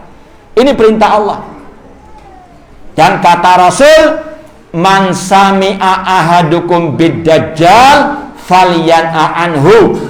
Barang siapa di antara kalian mendengar tentang keluarnya Dajjal, maka menjauh darinya. Jangan malah ngajak selfie. Kata Rasul, kenapa demikian? Fa wallahi innar rajul ya'ti yahsabu anna mu'minun fayattabi'u lima yarahu minasyubuhat, lima yab'atsu minasyubuhat. Kata Rasul, demi Allah, ada seseorang yang sok kuat imannya, lalu dia mendatangi Dajjal, namun terakhir dia mengikuti Dajjal karena terkena syubhatnya Dajjal, kata Rasulullah SAW. Kata Imam Ibnu Battah Al-Ukbari dalam kitab Al-Ibana Al-Kubra, fitnahnya ahlul bid'ah lebih dahsyat dari fitnahnya Dajjal. Kalau kita sampaikan, kenapa demikian? Fitnahnya Dajjal sekali seumur dunia ini. Fitnahnya ahlul bid'ah berapa kali? Sepanjang masa, ya, setiap detik muncul syubhatnya ahlul bidah. Kalau Dajjal ada tandanya kafa dan ra di antara kedua matanya. Ahlul bidah ada tandanya, tulisannya saya ahlul bidah ada. Ini berbahaya. Dajjal nggak mungkin masuk kota Mekah Madinah, betul tidak? Tapi ahlul bidah bisa bertelur di sana. Ini banyak. Maka sekali lagi hati-hati. Kalau Rasul menyuruh kita menjauh dari Ad-Dajjal, maka yang lebih utama lagi menjauh dari ahli bidah. Dan tahdziran para ulama dari bermajlis dengan ahli bidah luar biasa banyaknya. Bahkan kata Syekh Dr. Ibrahim Ar-Ruhaili dalam kitab beliau yang khusus masalah ini, Mauqif Ahlussunnah min al-ahwa wal bidah, ratusan ucapan Ahlussunnah yang mentahdzir kita dari bermajlis dengan ahli al-bidah. Ini banyak dilupakan oleh yang mengaku Ahlussunnah. malah apa bermasalahan dengan ahli sunnah. Bahkan beberapa tahun yang lalu ada dai-dai yang ikut muktamarnya mereka, naudzubillah min dzalik. Ya. Ketika kita bantah, ada sebagian yang ya misalnya nggak terima, kemudian dengan alasan masa nggak boleh, sedangkan kita kalau naik pesawat saja campur dengan orang-orang itu. Ya, ini beda antara apa? Kita nggak punya pilihan dengan kita punya apa? Kalau mau tamar nggak usah diikuti, selesai. Tapi kalau pesawat, kecuali kalau antum punya pesawat pribadi, beda lagi. Ya, ini sekali lagi orang-orang yang apa? Bangkrut hujahnya asbun saja. Tahdiran ulama yang segitu banyaknya ditinggalkan dengan hujah apa? Ya, naik pesawat campur dengan semua orang. Naudzubillahi min dzalik. Nah, intinya sekali lagi lah salah satu bukti atau contoh akidah manhaj dalam diri sebagian orang yang mengaku ahlu sunnah wal jamaah. Kemudian kata beliau, wan nadar fi kutubil mutakallimin, dan Abu Zur'a Abu Hatim Ar-Razian melarang membaca buku-bukunya ahlil kalam. Ya. Maka sungguh aneh kalau ada yang bangga ya sekolah di perguruan tinggi ahli al-kalam. Ya, makanya gak aneh kalau mereka memusuhi akidah sahihah, dakwah akidah. Karena apa? Sudah terpengaruh dengan syubhat-syubhat alil kalam. Atau yang sekolah-sekolah di situ kemudian membuat syubhat-syubhat, tidak aneh. Itulah namanya syubhat. Asyubhat khattafa wal qulubud dhaifah. Syubhat itu cepat menangkap, sedangkan hati itu apa? Lemah. Ya. Kemudian kata beliau, wa yakulan la yuflihu sahibu kalami abadan. Abu Zur'a Abu Hatim Ar-Razian mengatakan pengikut ilmu kalam tidak akan selamat selama-lamanya.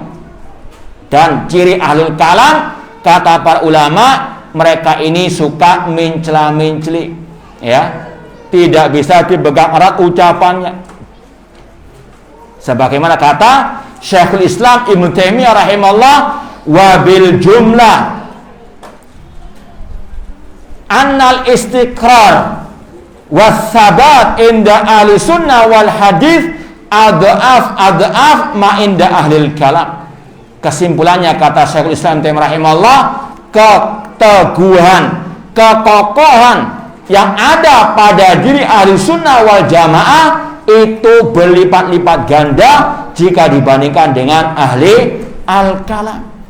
Ya, karena mereka tidak punya patokan yang kuat, sehingga apa? Terkadang berpindah-pindah akidah, berpindah-pindah ya prinsip. Ya, maka sekali lagi pegang erat akidah salaf, tinggalkan yang menyelisihinya apapun namanya. Semoga Allah Subhanahu wa taala memberikan kepada kita keistiqomahan dalam belajar akidah salaf dan berpegang teguh dengannya sampai akhir hayat kita nanti. Alhamdulillah kita sudah selesaikan kitab Aslus Sunnah wa I'tiqaduddin. Semoga bermanfaat.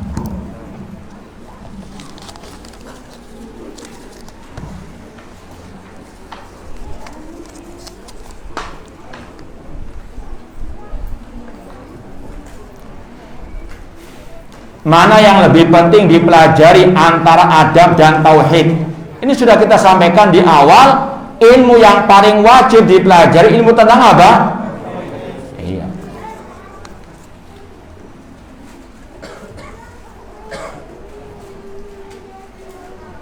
Bolehkah mendengarkan penjelasan tentang fikih yang bersumber dari Al-Quran dan Sunnah Sahih, namun disampaikan oleh ahli bid'ah atau ahli syubhat? Boleh kalau antum mau sesat. Namanya ahli bid'ah itu ya pasti akan menyampaikan syubhatnya. Kata para ulama dalam syair bahasa Arab, kullu ina'in bima fihi yandahu. Setiap bejana, setiap gelas akan mengeluarkan apa yang ada di dalamnya. Kalau dalam hatinya isinya ya syubhat, pasti cepat atau lambat sedikit banyak akan apa? Oh, nggak ada Ustaz, berarti sudah masuk syubhat itu ke dalam diri antum. Paham ya? Maka kesimpulannya apa? Boleh atau tidak?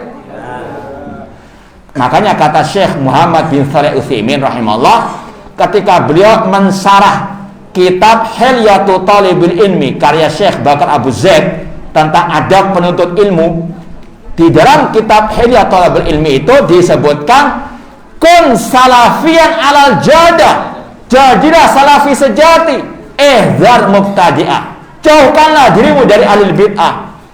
Kata Syekh Muhammad bin Shalih Utsaimin dalam sarahnya bahwa Syekh Bakar Abu Zaid melarang belajar bahasa Arab dari ahli bid'ah karena di situ ada dua kerusakannya. Yang pertama, tadi terkena syubhat ahli bid'ah karena tadi namanya gelas bejana mengeluarkan yang ada di dalamnya, namanya hati yang berisi akidah syubhat akan keluar juga. Yang kedua, ini akan menjadikan orang luar terpengaruh dengan ahli bidah. Wah, itu lihat yang jenggotan itu kajian di Abu Hurairah, ikut kajian fulan, berarti tidak masalah. Antum sebagai apa? Marketing ahli bidah berarti. Paham? Antum juga dosa karena sebagai penyebab orang lain ikut apa? Ahli bidah tersebut. Paham? Maka sekali lagi cukup ahlu sunnah. Makanya Rasul mengatakan la tazalu ta'ifatun min ummati bainal haq, senantiasa sekelompok umat dari umatku tegak di atas kebenaran. Artinya kebenaran tidak akan keluar dari ahli sunnah. Ngapain cari ahli bidah? Paham? Nah,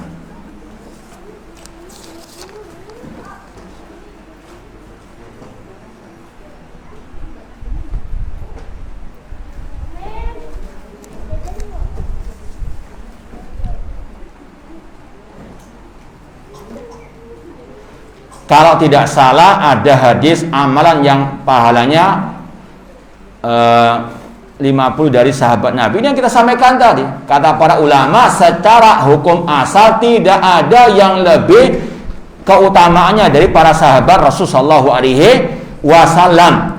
Cuma ada kasus tertentu saja, amalan tertentu saja, yaitu tadi ketika orang itu melaksanakan amar ma'ruf nahi munkar di zaman keterasingan Islam, dia menyeru kepada akidah saya namun dimusuhi oleh banyak orang, itu dia mendapatkan apa? Pahala 50 dibandingkan para sahabat dalam satu amalan. Ya, kalau mungkin kita bandingkan ada 100 amalan, ada 100 amalan, 99 amalan itu para sahabat yang lebih utama. Paham? Ada sebagian orang yang cuma dapat satu amalan yang lebih utama dari sahabat, masih menang siapa? Iya, kurang lebihnya seperti itu. Nah,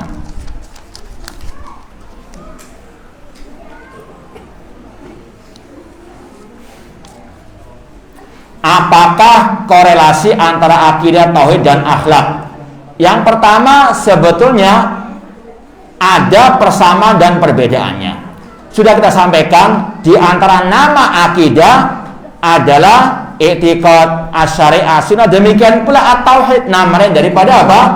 Akidah. Makanya ada kitab at-tauhid karya Imam Ibnu Khuzaimah, murid dari muridnya Imam Syafi'i, yang dikenal dengan Imamul A'immah.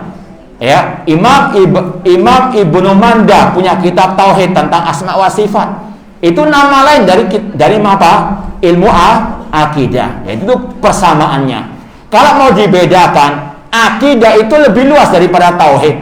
Karena tauhid itu berkaitan dengan iman kepada Allah, tauhid rububiyah, uluhiyah dan asma wa sifat. Jadi ada persamaan, ada apa? Perbedaannya. Sekarang masalah akhlak.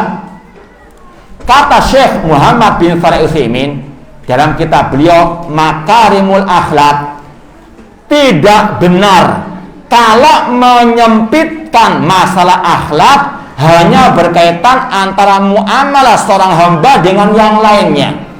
Akhlak itu juga mencakup muamalah antara hamba dengan Al-Khaliq. Paham? Maka dalam kategori ini akhlak juga masuk bagian masalah apa? At-tauhid. Paham? Adapun kalau yang dimaksud akhlak itu tadi muamalah antara hamba dengan hamba, maka ini berkaitan dengan masalah penyempurna akidah. Paham? Makanya Syekhul Islam Ibnu Taimiyah ketika menulis akidah wasitiyah, setelah menjelaskan masalah akidah, beliau iringi masalah akhlak, yaitu masalah tadi hubungan antara hamba dengan hamba, itu penyempurna akidah. Maka jangan dibalik, yang inti ditinggalkan, yang penyempurna gaung-gaungkan. Ini keliru. Tetap akidah yang paling utama dibandingkan akhlak kalau dalam pembahasan tadi. Wallahu taala alam.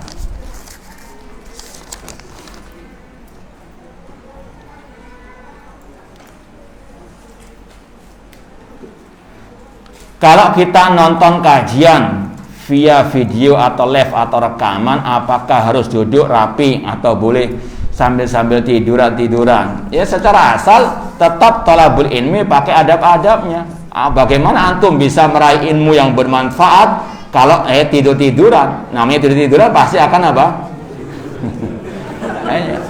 itu malah bahaya, bisa salah paham, gagal paham kalau nggak konsentrasi. Paham ya? Nah,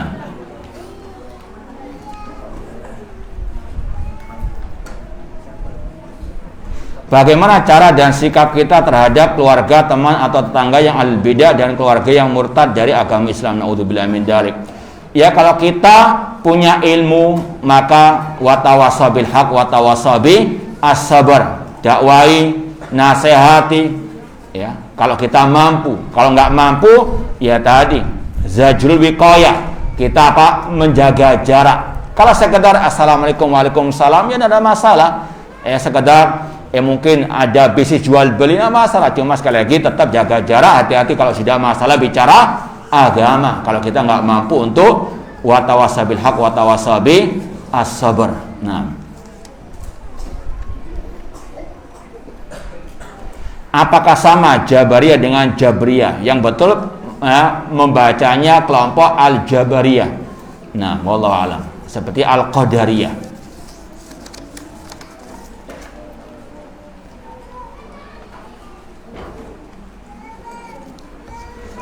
Apakah bila kita pernah mencela pemimpin harus wajib meminta maaf atas celahnya itu? Ya, kalau bisa ketemu dengan pemimpin tersebut minta maaf.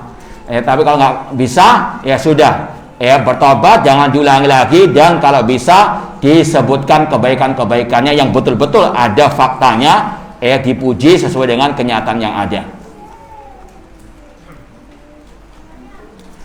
Apa ciri-ciri orang itu terkena virus hizbi? Hizbi itu fanatik golongan. Wala dan baroknya tergantung golongan. Ya, misalnya Masjid Abu Hurairah sini, yang menyelisihi Masjid Abu Hurairah pasti dia ahlul bid'ah. Paham enggak? Ya. Kalau ada misalnya salah satu anggota dari masjid sini, pengurus masjid ini, jelas-jelas sesat pernyataannya di medsos misalnya, jelas sudah mencela pemimpin, tapi semuanya membela, enggak, itu nggak salah, itu khusus untuk Abu Hurairah, nggak salah. Nah, ini namanya apa? Itu. Jadi tolak ukurnya al-hizbi itu wala dan barok sesuai dengan golongan. Ya, satu alma mater misalnya, anggotanya satu jelas-jelas sesat, dibela mati-matian, ini namanya apa? Ya, hizbi. Paham?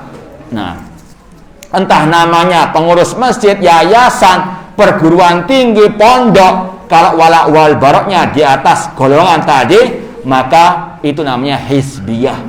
Paham? Nah, Rasul bersabda, "Awsaqul iman al-hubbu fillah wal bughdu fillah." Sekuat-kuat tali keimanan, cinta dan benci karena Allah. Kalau sudah jelas menyimpang dari ajaran Allah dan Rasul, wajib untuk apa? Tadi disalahkan, yang salah atau disalahkan siapapun itu, apalagi masalah al-aqidah, bukan malah dibela mati-matian, bukan yang membantah malah dicaci maki, bukan. Namun ada orang-orang yang kebalik seperti itu, karena yang salah itu adalah anak buahnya dibela, karena yang membantah itu nggak sesuai dengan hawa nafsunya, dikatakan terlalu keras, dikatakan dan sebagainya. Sekali lagi, ini adalah hizbiyah.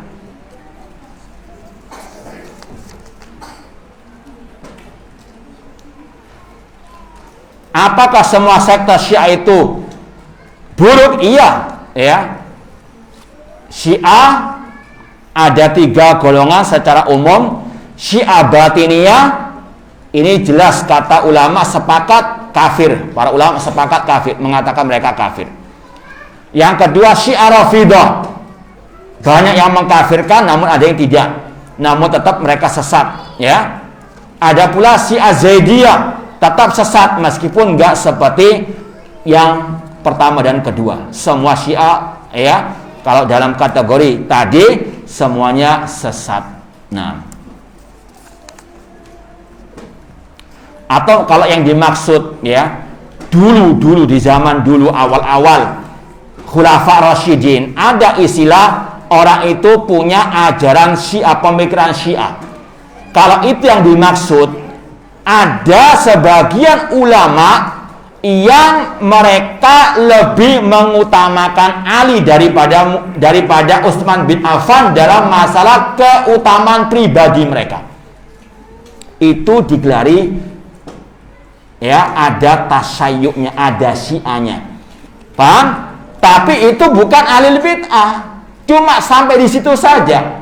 Makanya Syekhul Islam Ibnu Taimiyah dalam Aqidah Wasithiyah membahas masalah itu. Dulu ada khilaf antara para ulama, siapa yang lebih utama antara Utsman atau Ali.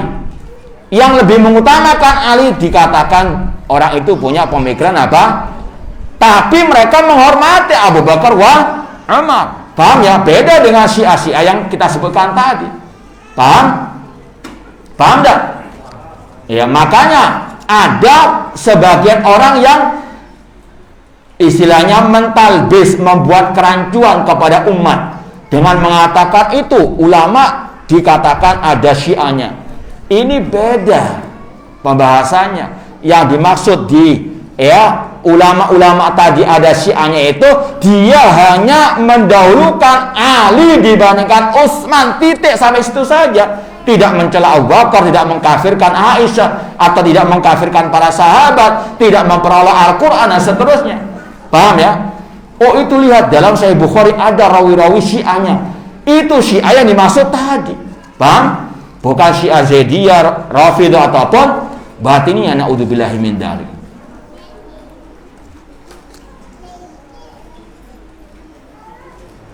Mohon dijelaskan kembali kenapa pentingnya belajar akidah. Apa nggak sekalian dibahas lagi kitabnya? Baik. Labas. Yang pertama sudah kita sampaikan, ilmu tentang akidah adalah ilmu yang termulia secara mutlak di atas muka bumi ini. Seperti dalam ucapan imam siapa? Ya, ana ganti tanya ke antum. Nah, siapa ulama yang mengatakan ilmu yang paling mulia adalah ilmu tentang akidah? Nah, siapa? Yang mensyarah kitab Aqidah Thahawiyah, Al-Imam Ibnu Abil Is Al-Hanafi. Di situ beliau menyebutkan keutamaan belajar ilmu akidah, bahwasanya ilmu akidah ilmu yang paling mulia, makanya dinamakan al-fiqhul akbar, fikih yang paling besar. Kemudian beliau mengatakan kebutuhan manusia kepada ilmu akidah lebih dari kebutuhannya terhadap yang lainnya. Kemudian hati tidak akan mungkin bisa merasakan nikmatnya iman, bisa merasakan ketenangan kecuali dengan dia paham ilmu akidah, terutama tauhid asma wa sifat. Kemudian kata Imam Al-Lalikai bahwasanya yang paling wajib dipelajari i'tiqaduddin, mengenal prinsip agama alias akidah. Dan itu merupakan ciri khas dakwah salafiyah. Dakwah salafiyah senantiasa memprioritaskan pembahasan masalah akidah tanpa mengesampingkan masalah agama yang lainnya. Lalu bagaimana caranya agar bisa berpegang teguh selalu di atas akidah salaf? Yang pertama, ikhlaskan niat karena Allah. Ya, kata para ulama, di antara kiat untuk istiqomah terutama dalam masalah akidah, koreksi terus niat. Untuk apa kita belajar akidah? Untuk apa kita ini berpegang teguh dengan akidah? Karena Rasul mengatakan, inna ahadakum la ya'malu bi amali ahlil jannah fi ma yabdulin nas hatta ma yakunu bainahu wa baina ila dirafa sebagai kita fa ya'malu bi amali ahlin nar fa yadkhuluha. Ada salah seorang di antara kalian yang awal hidupnya itu baik sesuai dengan yang nampak di hadapan manusia, sampai antara dia dengan surga selangkah saja, namun takdir mendahuluinya, dia pun mengakhiri hidupnya dengan amalan penghuni neraka, dia pun masuk neraka. Naudzubillahi min dzalik. Awalnya baik, akhirnya jelek, su'ul khatimah. Naudzubillahi min su'il khatimah. Apa sebabnya? Tadi dia berbuat kebaikan tersebut hanya untuk dipuji oleh manusia, ya. Atau kemarin yang kita sampaikan karena sungkanisme, ya. Nggak enak sih anak masak, nggak hadir di pengajian Abu Hurairah, nggak enak sama teman. Padahal hatinya apa? Mengingkari, nggak ikhlas. Hati-hati, ya. Ini bisa apa? Ya, berubah secepatnya. Ya, hati-hati. Maka niatkan ikhlas lillahi ta'ala dalam semua aktivitas ibadah kita. Yang kedua tadi, banyak berdoa kepada Allah. Kita hanya bisa berusaha dan berdoa, ya muqallibal qulub. Kita nggak bisa menjamin apakah kita bisa sampai mati dalam akidah sahih atau tidak. Kita hanya bisa berusaha dan berdoa, ya muqallibal qulub. Dan sudah kita sampaikan berapa banyak yang berguguran tengah jalan. Dulunya keras dalam membantah al-bidah, namun pada akhir hayatnya kumpul dengan al-bidah, mati di atas kesesatan mereka. Naudzubillah, ini fakta yang ada di lapangan. Maka ya terus banyak berdoa, ya muqallibal qulub tsabbit qulubana ala dinik. Yang ketiga, banyak mengingat keutamaan istiqamah. Di antaranya firman Allah, innal ladzina qalu rabbuna Allah tsumma istaqamu tatanazzalu alaihimul malaikatu alla takhafu wa la tahzanu wa absyiru bil jannati allati kuntum tu'adun. Sesungguhnya orang-orang yang mengatakan Rabb kami adalah Allah, kemudian mereka istiqamah, pada waktu meninggal dunia malaikat akan turun seraya memberikan kabar gembira, alla takhafu, jangan takut dan jangan bersedih hati. Kemudian yang berapa tadi? 4. As-sabar, sabar. Ya, dicaci maki, dikucilkan, tetap sabar. Ingat, kita mati itu dikubur sendirian. Gak ada manfaat teman, gak ada manfaat bahkan saudara sendiri. Ya, jangan ikut apa sungkanisme tadi. Wah, saya diundang, masa nggak hadir terus? Sekali-kali hadirlah kajian mereka. Ya, sekali mengingkari masyian, tapi kok rasanya enak ya. Ya, mulai kedua, mulai berkurang pengingkaran. Demikian namanya syubhat. Ya, maka hati-hati. Sabar, meskipun dicaci maki, dipuji selama kita alal haq. Makanya kata para ulama, kul kalimataka wamshi. Ucapkan ucapanmu yang benar, kemudian sudah tinggalkan. Jangan noleh kanan kiri, kecuali kalau lewat rel kereta api ya. Intinya tadi, kulil haqqa wa walau kana murra, katakan hak meskipun pahit rasanya. Ya, sabar, perlu kesabaran. Allah katakan kepada Rasul saja, isbir kama sabaul azmi minar rusul. Bersabarlah. Ya, misalnya ya, dalam keadaan kondisi kurang ekonomi, ya entah dalam keluarga atau dalam sekup kajian masjid nggak punya dana, sabar apa adanya. Meskipun nggak pakai AC panas, tidak apa-apa sudah. Ya, sabar. Daripada apa? Antum dapat bantuan dari kelompok-kelompok sesat, antum didikte untuk apa? Ikut ajaran mereka. Dan kadang mereka licik. Dan ini fakta yang ada juga. Terkadang mereka nggak pakai syarat-syaratan. Ya, ini kenyataan yang ada. Ada sebuah pondok, ya, dikucuri dana luar biasa, dikirimi mobil, makanannya di luar biasa, dana luar biasa. Nanti kalau sudah dirasa kecanduan dengan dana tadi, mulai didikte, jangan ngajar kitab ini, jangan ngajar kitab itu. Itu fakta di lapangan, hati-hati. Ya, lebih baik apa? Sabar. Kata penyair Arab, la taskini kasan naimi bidzillatin. Jangan engkau berikan aku air minum kelezatan, namun dengan keterhinaan. Bal faskini bil izzi kasal handoli. Lebih baik engkau berikan aku air yang pahit namun dengan kemuliaan. Lebih baik mulia dengan akidah salaf, mulia dengan tauhid dan sunnah, meskipun apa?